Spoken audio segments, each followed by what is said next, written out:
Chapter चालू आहे chemical kinetics. Previous लेक्चरला बघितलं आपण average rate of reaction, instantaneous rate of reaction, order of reaction आणि रेट लॉ आणि रेट लॉचं इक्वेशन बघितलं. ऑर्डर कशी डिफाईन केली होती आपण, त्याच्या रिॲक्टंटच्या पॉवरची सम केली, त्यालाच काय म्हणतो order. Is it first order, second order and third order.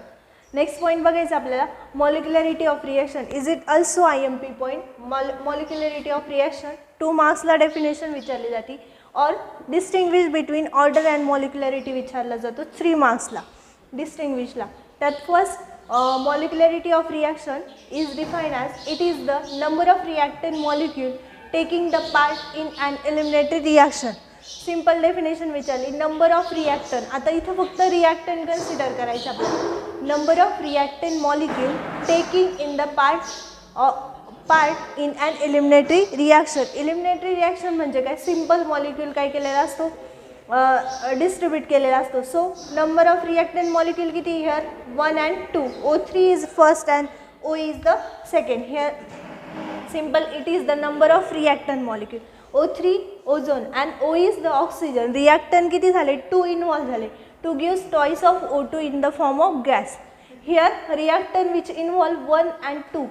2 reactant involved, that's why the molecularity of the reaction is the bimolecular. In the order and molecularity मध्ये this different कसं आहे, ऑर्डर आपण कसे कन्सिडर करत होतो, first order, second order आणि third order. But त्यात काय केलं होतं, पॉवरची सम केली होती.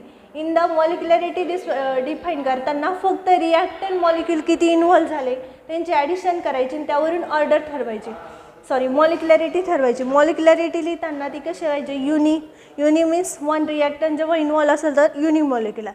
2 मीन्स जेव्हा 2 रिॲक्टंट इन्व्हॉल्व असेल तर बायमॉलिक्युलर. 3 रिॲक्टंट मॉलिक्यूल इन्व्हॉल्व असतील तर ट्रायमॉलिक्युलर. Hence the molecularity of this reaction is the bimolecular because 2 molecule of reactant in which involve, that's why bimolecular. Then again example, you twice of NO2 in the form of gas to gives twice of NO plus O2. Here 2 moles of NO2 involved झाले, that's why molecularity of this reaction is 2. Hence आपण याला काय म्हणतो, molecularity is the bimolecular.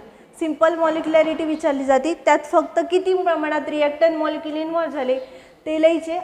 First 1 molecule involve असेल तर युनिमॉलिक्युलर, 2 असतील तर बायमॉलिक्युलर, 3 असेल तर ट्रायमॉलिक्युलर. ही झाली ऑर्डर ऑफ रिॲक्शन आणि यावर 2 मार्क्सला क्वेश्चन विचारला जातो. आणि distinguish between order and molecularity 3 मार्क्सला विचारला जातो. सिंपल डेफिनेशन काय, it is the number of reactant molecule taking part in the elementary reaction. किती नंबर ऑफ रिॲक्टंट इन्व्हॉल्व झाले त्यांचे ॲडिशन. बट मॉलिक्युलरिटी लिहिताना in the form of unimolecular, bimolecular and trimolecular. जसं order आपण first order, second order, third order consider केली तसे point आहे आपला distinguish between order and molecularity. हा IMP पॉईंट आहे इन विच 2 to 3 मार्क्सला क्वेश्चन विचारला जातो. Distinguish between order and molecularity 2 to 3 मार्क्सला क्वेश्चन असतो, ऑर्डर अँड मॉलिक्युलरिटी. फर्स्ट आपण ऑर्डर पण स्टडी केला आणि मॉलिक्युलरिटी पण स्टडी केली.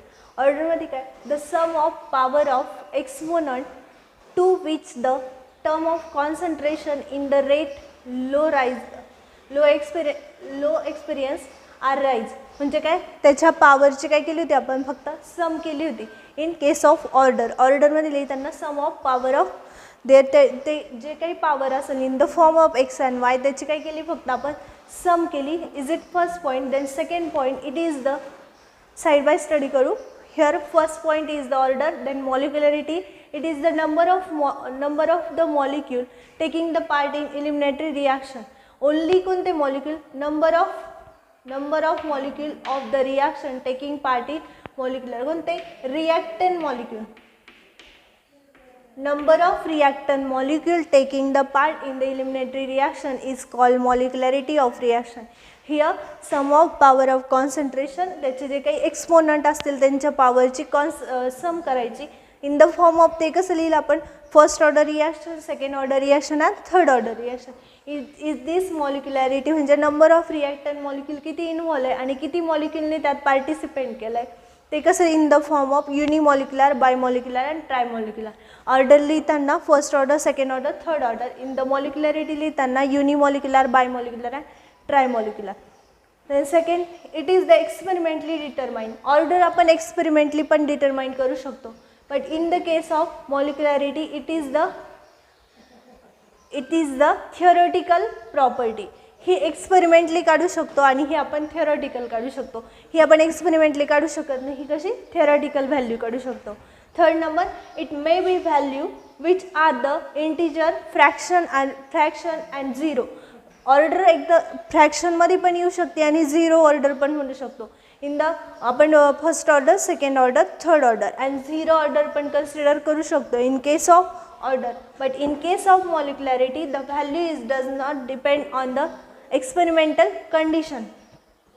ओके, किंवा it is the always in integer. ती फक्त इंटिजरमध्ये असते, झिरोमध्ये नसते. But in case of order is the order कशी असते in the case of zero.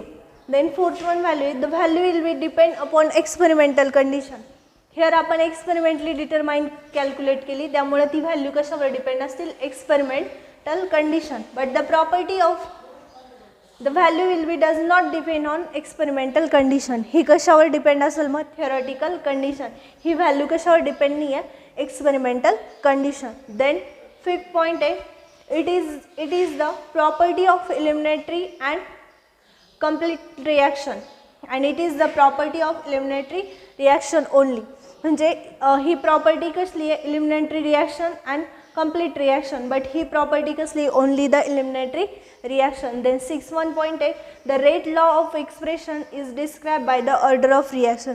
जर आपण रेट लॉने ऑर्डर कॅल्क्युलेट केली तर आपल्याला ऑर्डर भेटते. But in case of rate law is does not describe by molecularity. But आपण इथं रेट लॉ यूज करून मॉलिक्युलॅरिटी कॅल्क्युलेट करू शकत नाही. इथं आपण रेट लॉ एक्सप्रेशन घेतलं होतं, rate is equal to K. K is the proportionality constant and molar concentration of reactant आणि मग त्याच्या पॉवरची ॲडिशन केली होती.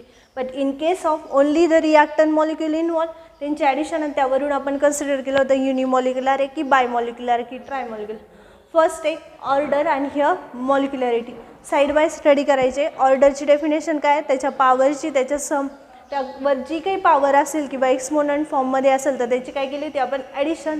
इन केस ऑफ मॉलिक्युलॅरिटी फक्त रिॲक्टन मॉलिक्यूल किती इन्व्हॉल्व झाले आणि किती रिॲक्टन मॉलिक्यूलने त्यात पार्ट घेतला होता त्याची फक्त addition. But in case of जर आपण त्याच्या पॉवरची सम केली तर आपल्याला त्या ऑर्डर कशी भेटली होती, first, second and third order. But here molecularity कशी भेटली आपल्याला, unimolecular, bimolecular and trimolecular. Order is experimentally determined.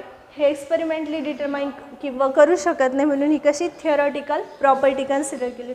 It may be value which are the integer which are the fractional or zero in which the त्याची order कशी येऊ शकते, zero order पण reaction येते. But in case of the value कशी always integer, यात फक्त integer consider करायचे, like unimolecular, bimolecular and trimolecular. Here 0 पासून स्टार्ट होतं, 0, 1, 2, 3. But here 1, 2, 3.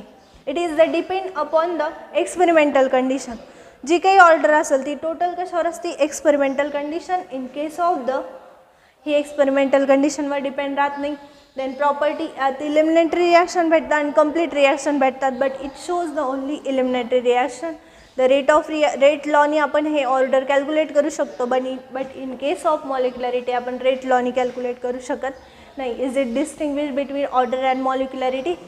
जर 3 मार्क्सला विचारलं तर 6 पॉईंट लिहायचे. इन 2 मार्क्सला विचारलं तर 4 पॉईंट कव्हर करायचे, फर्स्ट, ऑर्डर अँड मॉलिक्युलॅरिटी.